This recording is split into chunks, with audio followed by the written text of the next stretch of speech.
मैं doctor VP Singhal botany रौनक career institute के online platform पर आप सभी विद्यार्थियों का हार्दिक स्वागत करता हूं। अपन पढ़ रहे थे कक्षा 12 का अध्याय नंबर 8 मानव कल्याण में सूक्ष्म जीव। इस अध्याय के अंतर्गत अपन ने जो पहले अध्ययन कर चुके उसके अंतर्गत पॉइंट था पहला कि घरेलू उत्पादों में सूक्ष्म जीवों का उपयोग। नंबर 2 पे अपन पढ़ चुके हैं औद्योगिक क्षेत्र के अंतर्गत सूक्ष्म जीवों का उपयोग। नंबर 3 पे पढ़ चुके अपन कि वाहित मल के उपचार के रूप में सूक्ष्म जीवों का उपयोग। नंबर 4 पे पढ़ चुके अपन कि बायोगैस के उत्पादन के अंतर्गत सूक्ष्म जीवों का उपयोग। और आज अपन पढ़ेंगे पॉइंट नंबर 5 यानी जैव नियंत्रण के रूप में सूक्ष्म जीवों का उपयोग। जैव नियंत्रण के रूप में सूक्ष्म जीवों का उपयोग। अब आप ये देखिएगा कि जैव नियंत्रण में सूक्ष्म जीवों का उपयोग किस प्रकार से ये कार्य करता है। तो पहला ही जैसा नाम रखा कि बायो कंट्रोल, आप यहां कह दोगे कि यदि रासायनिक पदार्थों के अलावा सूक्ष्म जीवों का उपयोग यदि जैव नियंत्रण के रूप में किया जाता है तो इस नंबर पॉइंट 5 के अंतर्गत आएगा। आप सीधा यह कह सकते हो कि पादप रोगों एवं पीड़कों के नियंत्रण हेतु यदि जैव वैज्ञानिक विधियों का यदि उपयोग किया जाता है तो वो कहलाता है आपके पास जैव नियंत्रण। इस जैव नियंत्रण के अंतर्गत अनेक रासायनिक पदार्थ भी काम में लिए जाते हैं जिसको आप यह कह देते हो कि पीड़कनाशी कीटनाशी रसायन। लेकिन जब भी ये रसायन पदार्थ फसल के अंतर्गत दिए जाते हैं तो वो वहां पे पाए जाने वाले पेड़ पौधों और मनुष्य और जीव जंतुओं के लिए विषैले अर्थात हानिकारक होते हैं। और अंतर्गत लास्ट में क्या करेंगे, जैसे ही आपने रासायनिक पदार्थ किसी फसल के अंतर्गत दिया, फसल के अंतर्गत देखो तो जो मिट्टी और जल को प्रदूषित करने का कार्य रासायनिक पदार्थ करेंगे। इसके बाद जैव नियंत्रण परभक्षण पर आधारित प्रक्रिया है और इसके अंतर्गत जैसे ही पहला आता है कि आप बायो कंट्रोल करते हो यानी कि प्लांट डिजीज को, और इसमें पहला एग्जांपल आता है यानी लेडी बर्ड। और लेडी बर्ड क्या काम करता है, आप सीधा सा यह कह सकते हो कि रासायनिक पदार्थों की जगह यदि सूक्ष्म जीवों का उपयोग किया जाता है तो वो कहलाता है इसके अंतर्गत बायो कंट्रोल एजेंट्स में। अब यहां रासायनिक पदार्थ यूज ना लेके आप और दूसरे सूक्ष्म जीव यदि उपयोग में लेते हो, एग्जाम्पल के अंतर्गत जैसे लेडी बर्ड बीटल्स करता क्या काम है, जीव को जीव खाता है। आप सीधा सा ये कहो कि लेडी बर्ड जब भी डालोगे तो वो खाने का काम करेगा अर्थात एफाइड्स को नियंत्रण करने का कार्य करेगा। इसके बाद नेक्स्ट आता है कि ड्रैगन फ्लाई। अब ड्रैगन फ्लाई किसको नियंत्रण करने का काम करे, मॉस्किटोस अर्थात आप मच्छर को नियंत्रण करने के लिए क्या इसको ड्रैगन फ्लाई का प्रयोग किया जाता है। नेक्स्ट में इसके अंतर्गत आता है कि क्या करता है। अब देखो आपके पास सीधा सा ये कह दिया कि जो भी केमिकल दिए जाते हैं, केमिकल के अंतर्गत पेस्टिसाइड इंसेक्टिसाइड, अब ये आपके यूजफुल होते हैं लेकिन ऑर्गेनिज्म यानी आप पर्यावरण प्रदूषण को बढ़ाने का कार्य करते हैं। और बायो कंट्रोल मेथड से पर्यावरण प्रदूषण के अंतर्गत कोई भी प्रकार की ये कह दूं कि किसी भी प्रकार की प्रॉब्लम उत्पन्न नहीं करते हैं।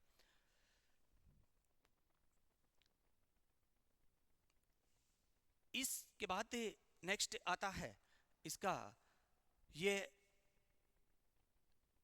बैसिलस थ्रंजेनेसिस। अब बैसिलस थ्रंजेनेसिस क्या करता है, बैसिलस थ्रंजेनेसिस एक जीवाणु है जो कि आप सीधा सा कह सकते हो कि कैटरपिलर के लार्वा, ये लिखा बटरफ्लाई, कैटरपिलर के लार्वा को नियंत्रण करने का काम करता है। और इस बीटी के अंतर्गत एक क्राइजीन होता है जो कि कीटों के लिए होता क्या है, इसके अंतर्गत एक क्राइजीन होता है, CRY क्राइजीन होता है, जो कि कीटों के लिए हानिकारक होता है। अब जब भी कीट इसके अंतर्गत इसको खाएंगे तो खाने के बाद ये जीन कीटों के आंत में प्रवेश कर जैव विष उत्पन्न करने का कार्य करता है, जिससे कीटों की मृत्यु हो जाती है। नेक्स्ट आता है कि ट्राइकोडर्मा। अब ट्राइकोडर्मा आ रहा है नेक्स्ट। और ट्राइकोडर्मा एक प्रकार का फंगस है जो स्वतंत्र जीवी है और जिसका उपयोग पादप रोगों के उपचार के लिए किया जाता है। इसीलिए इसे ये आप सीधा सा ये कह सकते हो कि किसान का मित्र कवक या मित्र फफूंद कहते हैं, जो करता क्या है, रूट को इकोसिस्टम, रूट के अंतर्गत इकोसिस्टम बनाए रखने का कार्य करता है। और जो भी यह है कि कंट्रोल करता है, प्लांट पैथोजन को कंट्रोल करने का कार्य करता है, प्लांट पैथोजन को कंट्रोल करने का ये कार्य करता है। नेक्स्ट के अंतर्गत आता है ये एक स्पेशल जो है, इसके अंतर्गत ये आप ब्यूकोलोवायरसेस जो करता क्या है, एक स्पेशल मात्रा, ये आप सीधा सा ये कह सकते हो कि वो जो भी थे ये इस पे ये सिर्फ और सिर्फ जहां आप जिस जीव पे या कह दूं जिस जगह पे या जिस कीट पे आप अटैक करना चाहोगे या उसको मारना चाहोगे, हटाना चाहोगे, ये सीधा सा उसी पे अटैक करेगा। और ये अटैक करता है इंसेक्ट्स पे, और इंसेक्ट्स के साथ में ये अटैक ये कर रहा है आपके पास आर्थ्रोपोडा के अंतर्गत। और ये एक स्पेसिफिक, मान लीजिए आप सीधा सा ये कह सकते हो कि बैक्यूलोवायरसेज सिर्फ और सिर्फ एक विशेष प्रकार के कीट पर अटैक करता है, जिससे उससे मान लीजिए मैं सीधा सा कहूं कि जो आप डिजीज फैलाने का काम कर रहा है या उसको पौधे को नुकसान पहुंचाने का काम कर रहा है, क्योंकि वहां खेत के अंतर्गत आपके पास अनेक प्रकार के इंसेक्ट पाए जाएंगे, जो कि कुछ इंसेक्ट ऐसे भी होते हैं कि प्रॉफिट भी करते हैं और कुछ हानि। तो ये सिर्फ और सिर्फ जो इंसेक्ट हानि पहुंचाता है उसी को मारने का कार्य करेगा।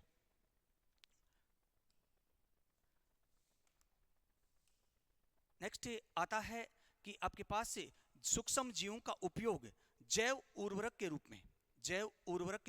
अब जैव उर्वरक होता क्या है कि अपन सीधा सा यह कहूं कि जैव उर्वरक एक प्रकार का जीव है जो कि क्या काम करेगा, यानी आप कह सकते हो कि मिट्टी की पोषणता और उर्वरता बढ़ाने का कार्य जैव उर्वरक करता है। और जैव उर्वरक को 3 भागों में विभाजित किया जाता है। एक आता है बैक्टीरिया, और दूसरा आ जाता है कवक अथवा कह दो कवक मूल माइकोराइजा, और नंबर 3 पे आ जाता है आपके पास साइनोबैक्टीरिया। आप ये कह सकते हो कि जैव उर्वरक के रूप में 3 प्रकार के सूक्ष्म जीव काम में आते हैं। एक जीवाणु, दूसरा आपके पास कवक मूल अर्थात माइकोराइजा, और नंबर 3 पे साइनोबैक्टीरिया। जीवाणु के अंतर्गत 2 प्रकार के जीवाणु पाए जाते हैं। एक होता है सहजीवी जीवाणु, दूसरा होता है मुक्त जीवी जीवाणु।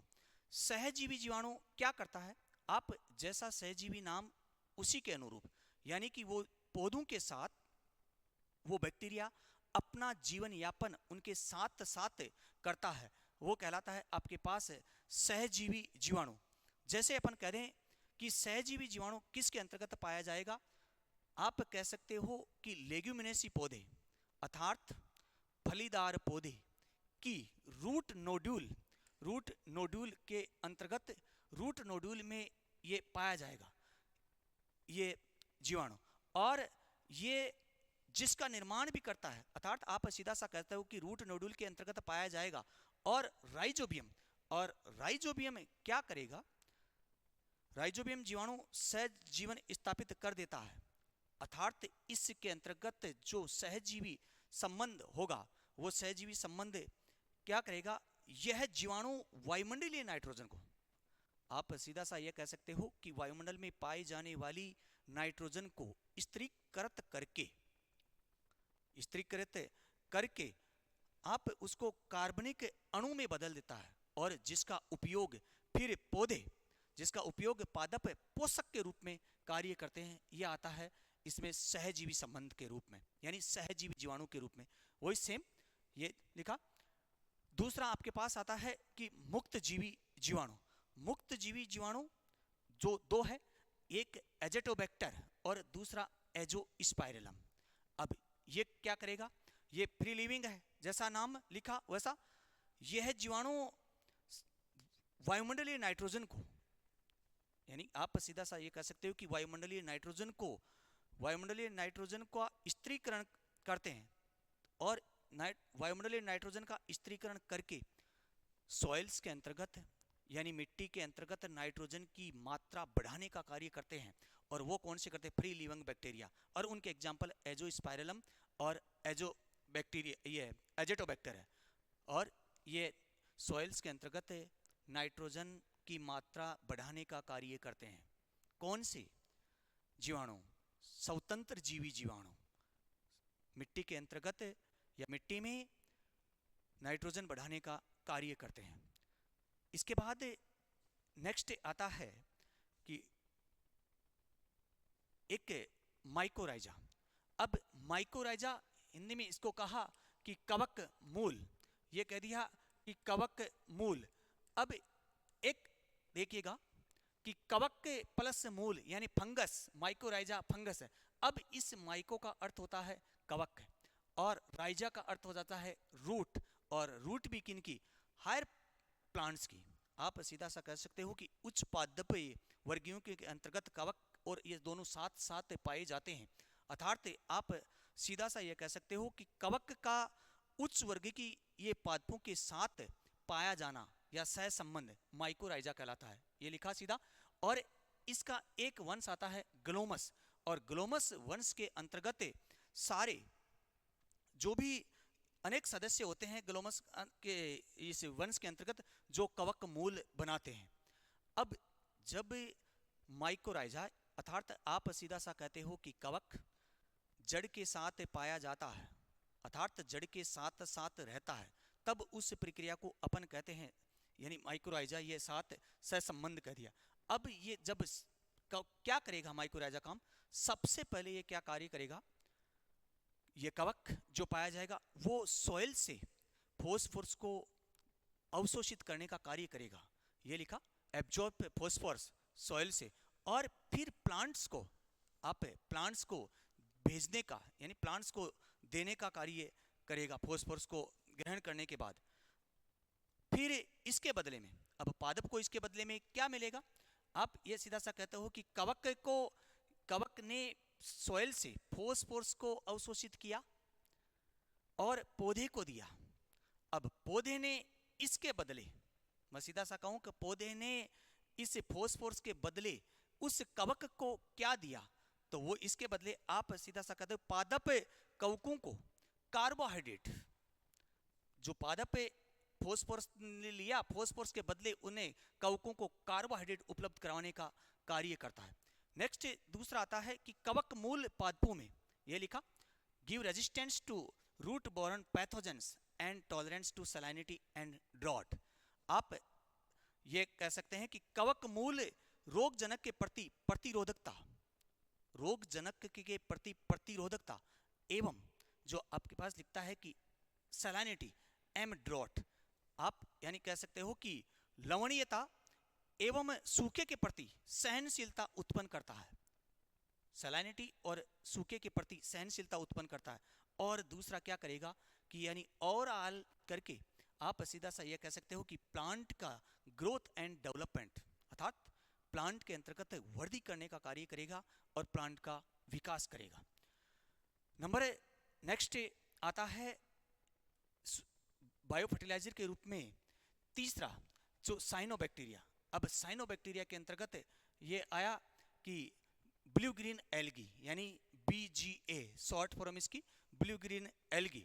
और ब्लू ग्रीन एल्गी एक ऐसा सूक्ष्म जीव है, आप ये कह सकते हो कि यह एक ऐसा सूक्ष्म जीव है जो क्या करता है, स्वपोषी, अर्थात ऑटोट्रोपिक माइक्रोब्स है, सूक्ष्म जीव यानी स्वपोषी सूक्ष्म जीव है।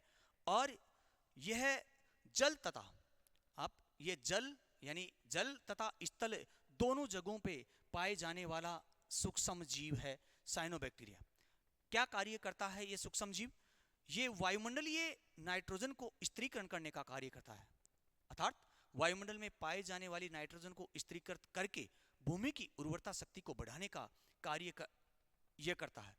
और ये धान और चावल के खेत में इस साइनोबैक्टीरिया का उपयोग, मैं सीधा सा ये कहूं कि बीजीए का उपयोग धान अथवा कह दो या चावल के खेत के रूप में, चावल के खेत के अंतर्गत इसका उपयोग जैव उर्वरक के रूप में किया जाता है। और जैव उर्वरक के रूप में यानी साइनोबैक्टीरिया की जैव उर्वरक के रूप में उपयोग किया जाता है। और इसके एग्जाम्पल है 3, एक एनाबीना और दूसरा नोस्टक, और नंबर 3 पे आ जाता है ओसिलेटोरिया। अर्थात आप ये साइनोबैक्टीरिया के रूप में, साइनोबैक्टीरिया जैव उर्वरक के रूप में उपयोग किए जाने वाले एनाबीना, नोस्टक और ओसिलेटोरिया। और ये कार्य क्या करता है साइनोबैक्टीरिया जैव उर्वरक के रूप में? आप सीधा सा ये कह सकते हो कि मिट्टी की उर्वरता बढ़ाने का कार्य करता है, मिट्टी की उर्वरता बढ़ाने का कार्य करता है। इसी के साथ अपना ये चैप्टर के अंतर्गत पहला सूक्ष्म जीवों का उपयोग आपने पढ़ा था कि घरेलू उत्पादों में सूक्ष्म जीवों का उपयोग। नंबर 2 पे आपने पढ़ा कि औद्योगिक क्षेत्र के अंतर्गत सूक्ष्म जीवों का उपयोग। नंबर 3 पे अपन ने पढ़ा कि वाहित मल के उपचार के रूप में सूक्ष्म जीवों का उपयोग। नंबर 4 पे आपने पढ़ा कि बायोगैस के उत्पादन में सूक्ष्म जीवों का उपयोग। और नंबर 5 पे पढ़ा जैव नियंत्रण के रूप में सूक्ष्म जीवों का उपयोग। और नंबर 6 पे आपने पढ़ा जैव उर्वरक के रूप में सूक्ष्म जीवों का उपयोग। यानी 6 सूक्ष्म जीवों का उपयोग कंप्लीट, यानी 6 पॉइंट्स के अंतर्गत आपने पढ़ा। Thank you.